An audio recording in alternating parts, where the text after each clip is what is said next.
السلام عليكم ورحمة الله وبركاته. لما أصحابتا إنو حيران معلم وناكسن اسكو سو نقد وناكسن maanta waxaynu doonaynaa inaynu soo afmeerno koorsadeennii maadada farmakolojiga ee inoo socotay in muddo ah taasoo aynu ku baranaynay daawooyinka loo isticmaalo cudurrada iyo xanuunada kala duwan ee ku dhaca aadanaha.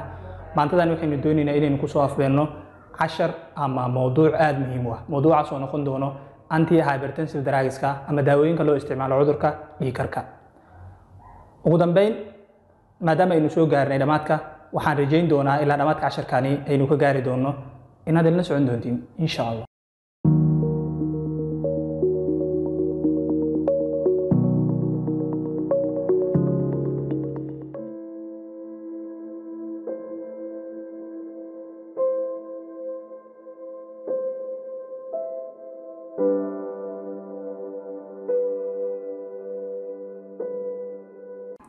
waxaynu gudgali doonaa marka kani casharkeena ka hor intaynu bilaabin casharka waxaan rabaa inay idin soo bandhigo saddex maado aan doonayo inaan ku xijiyo maadada tani.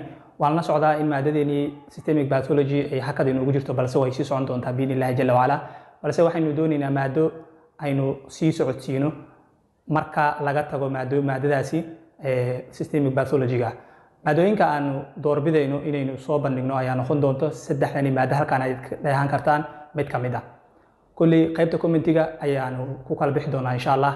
iyo muuqaalkani inta qof ee ka socota inaynu bilowno maadadaasi insha Allah waxaan rajayn doonaa markay noqoto inaynu soo duubno muuqaalka xiga uu noqon doono muuqaalkii ugu horeeyay inaynu ku bilaabi lahayn koorsada aad soo dalbateen isla maalinta tani insha Allah. ka hor intaynu dooran ka horna waxaan doonayaa inaad in badan ka fiirsataan waayo maalin walba horaa loo yiri Soomaaliya u tiri xareed maalin walba dhulka ma goglana. casharkeenan maanta wuxuu ku koobnaan doonaa saddex qodob. qodobka koowaad ayaa noqon doona inaynu introduction ka bixino cudurka aynu doonayno inaynu daawooyinkiisa barano ugu horeyntii. qodobka labaad ayaa noqon doona daawooyinka loo qaadan doono gruubyada ay u kala baxaan cudurkani inaynu in badan ka hadalno.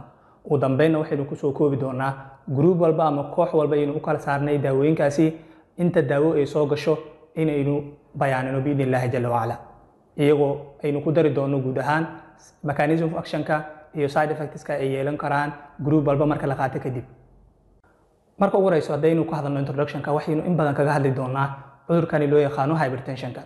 hypertensionka ama dhiigkarka markaynu ka hadlayno waa cudur ku dhaca inta badanba xididada ama ka dhaco xididada dhiigga waxaana keena mid ka mid ah bareeshada jirka ee loo yaqaano blood pressure-ka ama cadaadiska dhiigga. cadaadiska dhiigga waxa uu sidoo kale ka mid yahay cadaadisyada normalka ee ka jira jirkeena sida oncotic pressure-ka iyo hydrostatic pressure iyo osmotic pressure-kaba iyo in kale oo kasii badan ee soo hoosgala pressurada ka jira jirkeena ayaa ay qayb ka yihiin. balse marka laga hadlayo blood pressure-ka waxa uu ka ciyaaraa door aad muhiim u ah. blood pressure-ka markaynu ka hadlayno waxa uu kala baxaa laba qaybood oo kala ah systolic pressure iyo diastolic pressure. systolic pressure-ka markaynu ka hadlayno normal range-giisa waxaa laga rabaa inuu noqdo 120 halka marka laga hadlayo diastolic pressure-ka aynu dhahno waxa uu noqon doonaa isagana 80 ayaa laga rabaa inuu noqdo normal range-giisa. marka ay dhacdo marka in 80kii uu ka bato oo 90 above uu noqdo halka systolic pressure-kana uu noqdo in ka badan 140 markaasi qofka waxa uu develop garay doonaa xaaladda tani aynu maanta ka hadlayno ee loo yaqaano hypertension. waxyaabaha go'aamiya hypertensionka ayaa waxay noqon doonaan marka laba mid markay isbedelaan. labada isbedelayso waa maxay? labada isbedelayso waxa weeye inta wadnaha daqiiqadii dhiig uu tufo ee loo yaqaano cardiac output-ka iyo wallahi musta'aan xididada dhiigga hareeraha ka mara wadnaha xayiraada ku timaada. labadaasi waxay go'aamin karaan in ay timaado in jirka uu blood pressure-kiisa noqdo mid kaca ama darsada. maxaa ay loola jeedaa marka?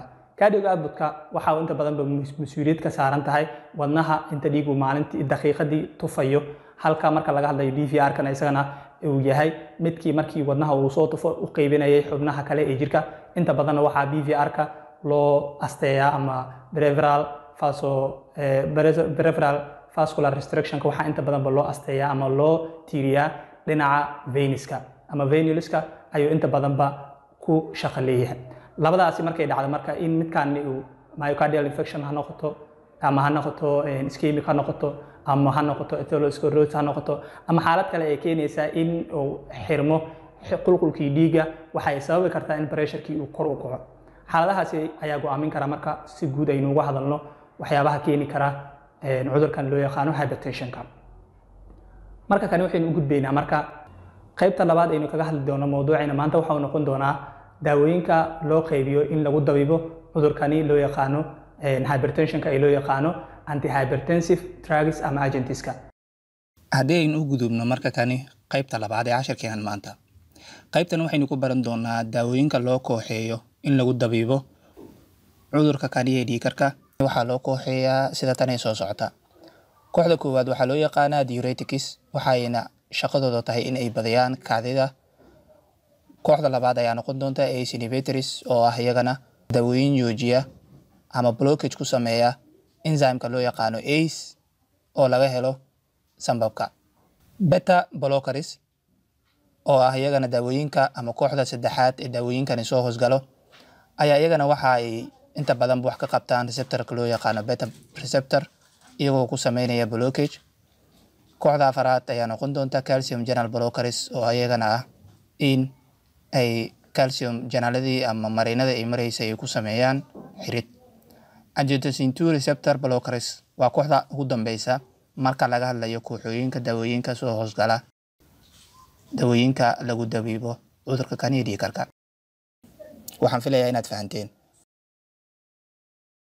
kooxda koowaad ee diuretics haddaynu ku horeyno, kooxdani waxaa loo qaybiyaa ilaa iyo 5 qaybood oo kala ah kuwa loo yaqaano loop diuretics, thiazide diuretics, osmotic diuretics, carbonic anhydrase inhibitors iyo potassium sparing diuretics. shantani ayaa loo qaybiyaa marka laga hadlayo qaybsanka diureticska daawooyinka loo yaqaano.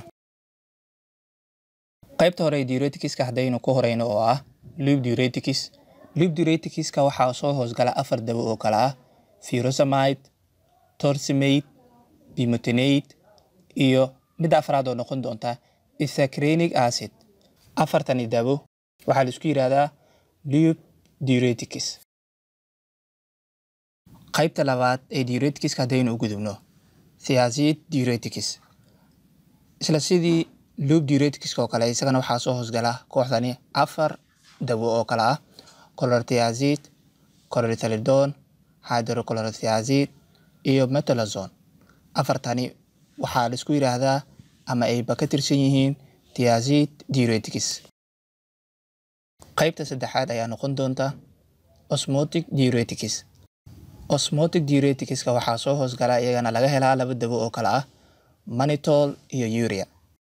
halka qaybta afaraad ee diuretics markaynu ka hadalno ay ahayd carbonic anhydrase inhibitors iyagana waxaa soo hoosgala groupkani 1 dawo oo ah acetylazomate ayaa soo hoosgasho groupkani.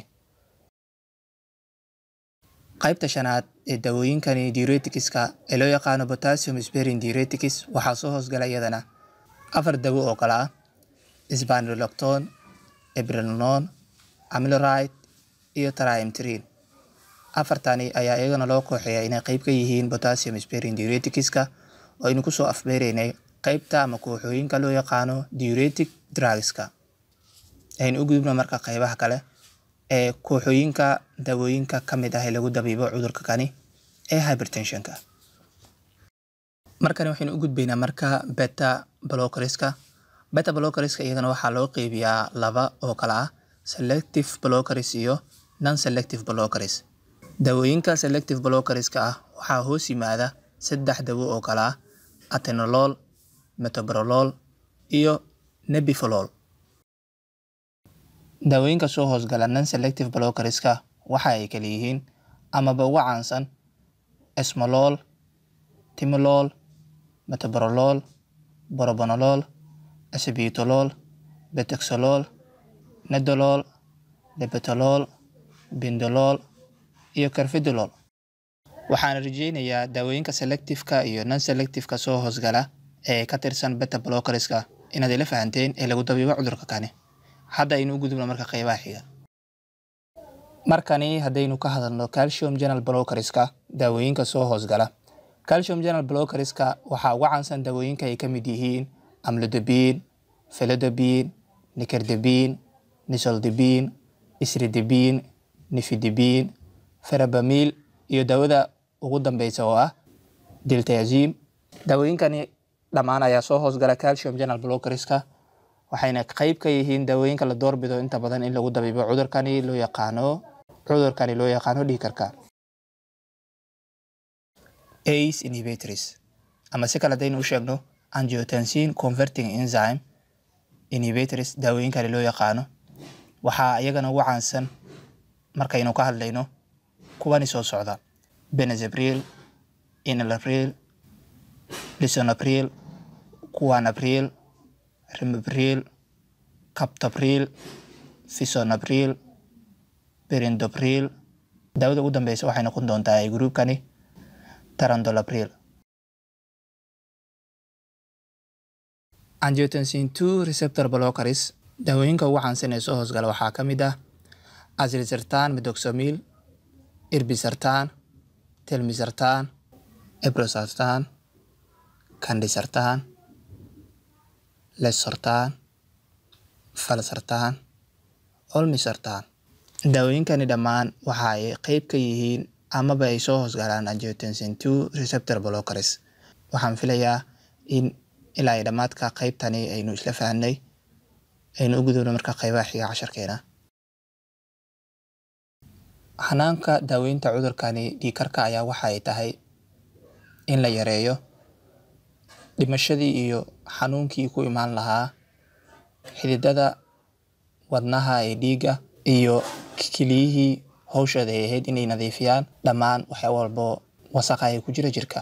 haddaba si xanaankaasi uu u noqdo mid hagaagsan waxaa marka hore muhiim ah inaynu kala fahanno ama inuu ogaano afartani qaybood ee kala ah normal range-ga la rabo inuu noqdo systolic pressure-ka iyo diastolic pressure-ka iyo xaaladda loo yaqaano prehypertension oo ah qofka ka hor inta uusan noqon qof qaba cudurkani hypertension-ka balse ku dhow inuu noqdo mar dhow hypertension iyo stage-ka koowaad ee cudurkani iyo stage-ka labaadba.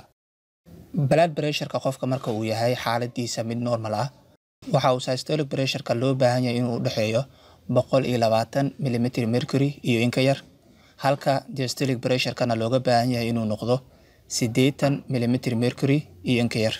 marka qofka uu noqdo prehypertension ama uusan gaarin xaalad lagu yiraahdo waxa uu qabaa dhiigkar balse uu u dhow yahay inuu develop gareeyo dhiigkarkii waxaa systolic pressure-kiisa uu noqon karaa ama la rabaa inuu u dhaxeeyo 120 ilaa 139 mm mercury halka diastolic pressure-kiisana uu noqon doono inta u dhaxaysa 80 ilaa 89 mm mercury. halka marka uu qofka develop gareeyo stage-ka koowaad ee dhiigkarka waxa uu systolic pressure-kiisa u dhaxayn doonaa 140 ilaa 160 mm mercury halka diastolic pressure-kiisana uu noqon doono 90 ilaa 99 mm mercury. stage-ka labaad ee cudurkani hypertension-ka qofka marka uu develop gareeyo waxa uu systolic pressure-kiisa ka badnaan doonaa 160 mm mercury halka diastolic pressure-kiisa uu ka badnaan doono isagana 100 mm mercury. afartani ayaa inta badanba lagu saleeyaa marka qofka la rabo in la daweeyo. ugu horeyn waxaa muhiim ah in la sameeyo in la cabiro blood pressure-ka qofkaasi haddii uu qabay history hore oo hypertension ah ama haddii aad ugu shakisid inuu qabo hypertension. waxaan halkani kusoo afbeeraynaa casharkeenan maanta. casharkani casharka xigeenteenu ku kulmi doono waxaan idinkaga tegayaa salaamullaahi calaykum.